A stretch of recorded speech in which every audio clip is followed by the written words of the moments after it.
Take two.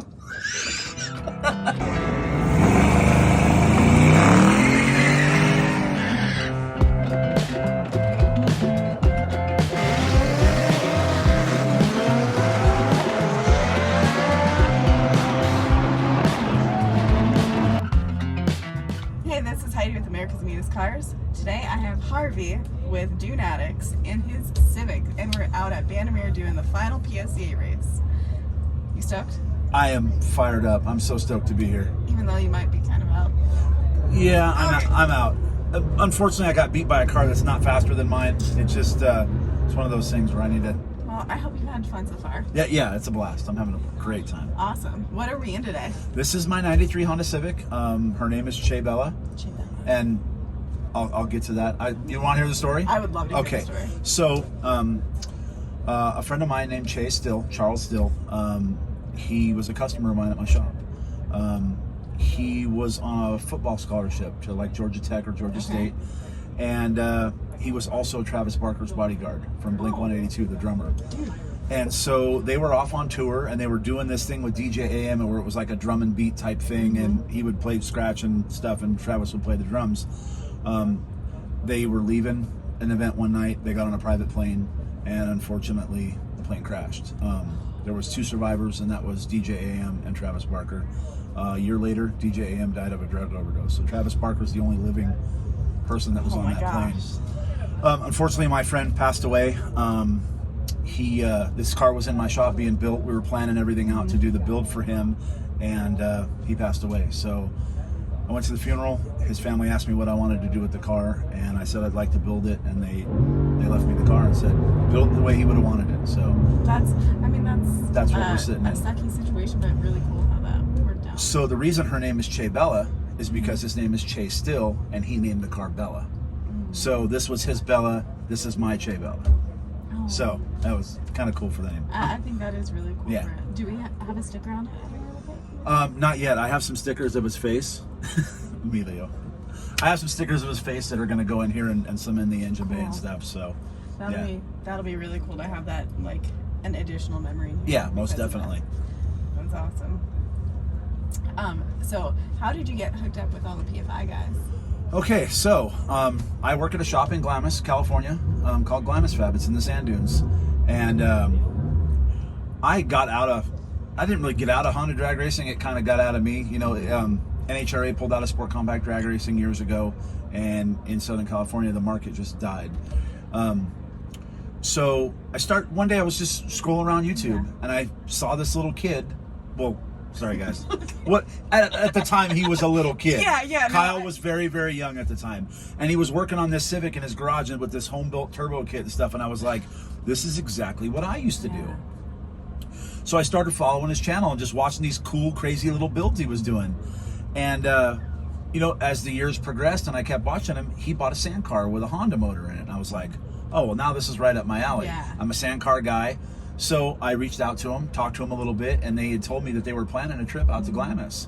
So they came out with the side-by-side vlogs. Garrett, Cletus McFarland, and all the guys from PFI came. So they all came down to my shop. We did some work on Kyle's car, and we got to talking about import drag racing. And turns out that Brent and I had some mutual friends, and we had known each other from back in the day. And it just kind of went from there. I had this car kind of sitting by the wayside, and Brent and the boys inspired me to finally put it together. That's so cool. Yeah. I'm so glad that you're able to be out and experience, especially like the last Bandimere. Hopefully you continue to do some of the rest of them too in the following years. But... It was special to me to be here for this because it's the last PSCA PFI event. And with these guys being who inspired me to put the car together, so hopefully I could come and inspire them as well, you know, and we can all kind of be together. You already inspired me today. And I don't know if you fully understand that, but really? Yes, because we're currently on your jack stands, right? Correct, yes. So somebody's borrowing my slicks. Yes. So we're on jack stands. I think that is just so cool that it's just like this community, and just where it's anything I can do to help you is what I'm gonna do. And that's the difference between the drag racing that I remember and what it is here in Colorado. The vibe here is the guy that you're going up against will give you his spare parts so you can take him out. Like, they don't want to win that way. They want to do it the real, the hard way. And To be honest with you, I haven't met anyone out here that I don't like. That's so good. Like, I haven't got a weird feeling from anybody. Everybody out here would give you the shirt off their back, which I love it. Yeah. Then you've done like the sand cars, and then versus like the Honda. Where's like that middle ground? Or is there a middle ground, or are they so different? Well, if I had to choose one or the other, so let me put it to you like this. So Okay. I was a street race guy. Mm-hmm. So that adrenaline rush that you get street racing, you get scared, you get pumped up, fired up, because it's illegal. You're going to get caught. You get caught, you know. You get that same adrenaline feeling in the sand car, but it's legal. And you get that same rush, that instant rush. It's like running down the quarter-mile drag strip. You get that rush, but you can do it all day long. Yeah. And you can bring a lunch with you and some drinks and some friends and go drive around and do the same thing over and over. There's drags at the sand dunes. Yeah. And you can go run down the drags, and it's 100% legal. That's so cool. So that's that. It is different, you know. Yeah. Don't get me wrong. I love drag sand racing versus here. like pavement is It's a a little bit whole different. it's a whole different ball game. Yeah. What would you say the main difference is? Or a couple, because A couple differences. Well, I mean, you're going fast, so that's a similarity. But differences are, you're literally in the middle of nowhere. It really will make you realize how small you are. You get out in those vast sand dunes, and you're literally this big. Yes. In these giant dunes. It actually changed my life. How? It made me feel small. And it made me reflect and realize how small I was in this earth and how big that is. Yeah. You know, and it kind of humbles you a little bit. I mean, I feel like that whenever I fly. When you like look True. out. Yes, I it's kind of have the that same feeling. Yeah, exactly. I can see Exactly. that. You're just a little tiny piece Is of there this like a earth. time that you got lost out there? Oh yeah, I all feel the like time. It's Oh yeah. so easy. It's kind of fun to get lost and try to find your way Yeah. back, as long as you're in the day. You know, during the day we have GPS and stuff, but I try to leave it off. You know, and remember where this area was or that area. So. Are you more? Do you not get as lost as much now, or are you? No, I don't get lost out. I know like the know place. it. Yeah, I know the Yeah. place like the back of my hand now. Yeah. But I'm out there from October to May, every holiday weekend, and then the owner of the shop, when he needs time off or he needs to go hunting, he goes hunting and stuff. Then I'm out there working, running the shop for him. That's so cool. Yeah, it's a lot of fun. You guys should come out. I want to. I like. The sand dunes are so much fun, and Yes. I'd love to have Eric just experience it. Well, didn't you have an issue in the sand dunes already? Didn't you bury something? Oh. Let a girl drive one time. One time.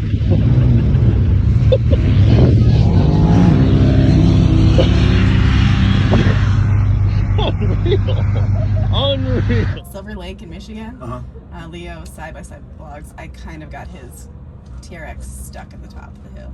Oops. Yeah. It was really embarrassing, and I don't think my face has ever turned more red in my life. So it was an experience, but I'd like to be able to learn how to do it so I don't do that as often. Yeah. Which would be cool. Yeah, it's a lot of fun. Yeah. It's like I said, for me, it was a life-changing experience. I've been going out there since I was young, but I didn't go out there as much when I was younger. But now that I have work at a shop out there, my trailer and my car, everything's always out there. So whenever I want to go, it's a 3-hour drive. I can just go ride and just do whatever I want. That is super cool. And kind of for that, when you're driving out there, you live in that moment the whole time. So it's kind of like drag racing. You know, you're at the starting line, you're living in that moment, and out there in the dunes, it's the same thing. You can live in that moment all day long, and not forget. You know, never have to forget about it and everything. Just Is there a difference, or like, do you prefer sand car versus side by side? sand car. For me, I'm a sand car guy. How come? Bigger, horsepower, more stable, Okay. more travel. You know, I have a long travel car that you can go over the big bumps and stuff, Yeah. and they're faster. Okay. Is there a place in Glamis that you like the most? Probably China Wall. That's the spot for me. intense. Yeah, it's intense. yeah, That's awesome. and that's another spot that'll make you feel this big when you're at the top of it and looking down. It's a rush. Absolutely. And then you came out to Colorado for all like the race weeks and stuff too. Like, how did you enjoy that? Or how do you enjoy race like? Rocky Mountain Race Week, that stuff, I absolutely love it. Drag and drive, and I don't think I'll ever do a different drag and drive. Really? Really? Yeah. Okay. The people that put on Rocky Mountain, Matt and June, they're just They're such great. good people, and they're such a friendly family environment. Mm-hmm. And it's, again, those people are the same way. You know, I'm in my little Honda racer car, Mm-hmm. and I could be driving next to a 4,000 horsepower Pro Mod, and that guy will dig in his parts bin and give me something for my Yeah. car. Like, the vibe, it's just a great vibe, and Yeah. I'm not used to that. Yeah. Drag and Drive's got me totally addicted. That's actually kind of what I started my drag racing career. Oh, nice. So I just I love drag and drives, and I love when people love them as well. I love it. It's just an incredible Would you experience. ever go as a passenger versus Absolutely. a driver? Yeah. Okay. Yeah. That'd be cool. Yeah, I have that in me. That whole Yeah. just we won't stop until. Yeah. So yeah, that's never give up. Yeah. My first Rocky Mountain race week I did in my sand car.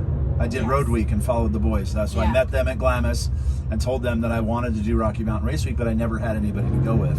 And instantly the first thing out of Brent's mouth is, well, yes you do, you're going with us. Yeah. Come on out. Garrett was the same way. Come on, come hang out with us, dude. Come check it out. And then when I showed up out there with my sand car, they were scratching their heads going, dude, we didn't think you were really going to come. And I go, well, you gave the invite. I'm not Yeah, going to not absolutely. come. Which, I mean, Absolutely. Take Yeah. that opportunity and go with it. so I did road week, and then the following year I got the car built, and then Shane was my co-driver, and we won Rookie of the Year and the Perseverance Award. So that got me even more hooked. And then I had to go the following year because Yeah. I get to pick the rookie. Yeah. So it was just a blast. It's a lot of fun. What was the difference between being a rookie versus now a veteran?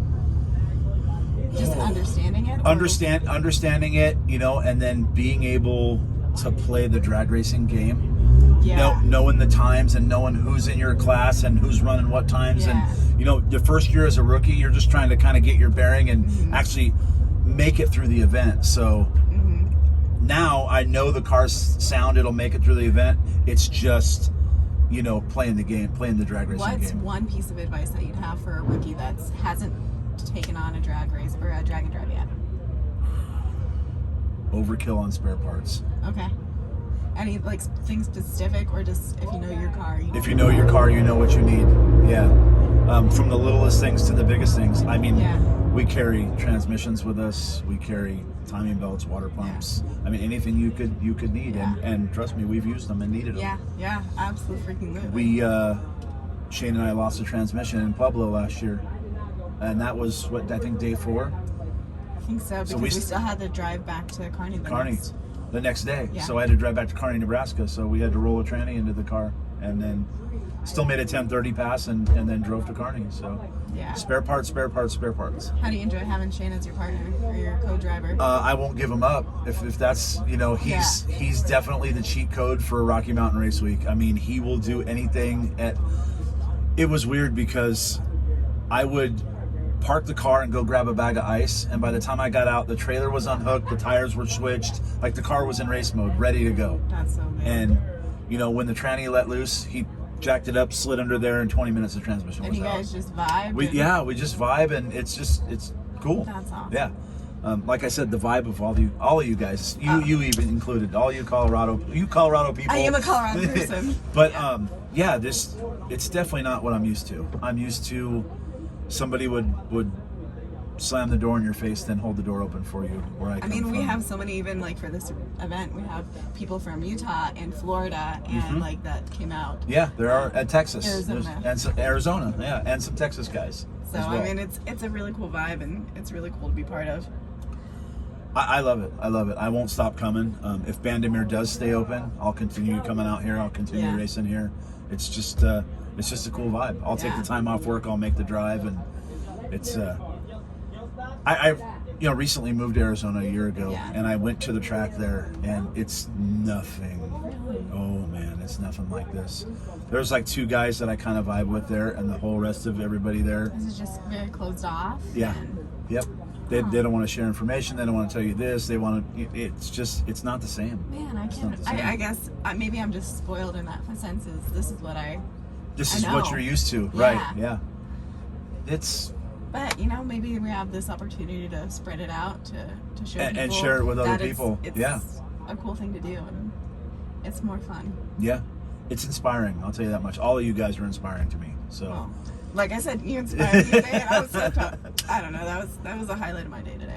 So, no joke, it is. Well, I gave a water pump to a guy, a timing belt to a guy, an oil pump to another guy over Today? there. Yeah. Okay. And then Mario's on my slicks now because I was the only other 5-lug car. So, and he's going around. So hopefully he wins. And yeah, we still have another couple rounds. Yeah. Before, and the weather is like held out, which is awesome. Yeah, we were really worried about that. Yeah, I was too. But I think my final question. It's Okay. been really awesome having you on. But my final question is, what's something that makes your car special, unique, or that you just love about it, besides just the fact that it's your car? It's all-wheel drive.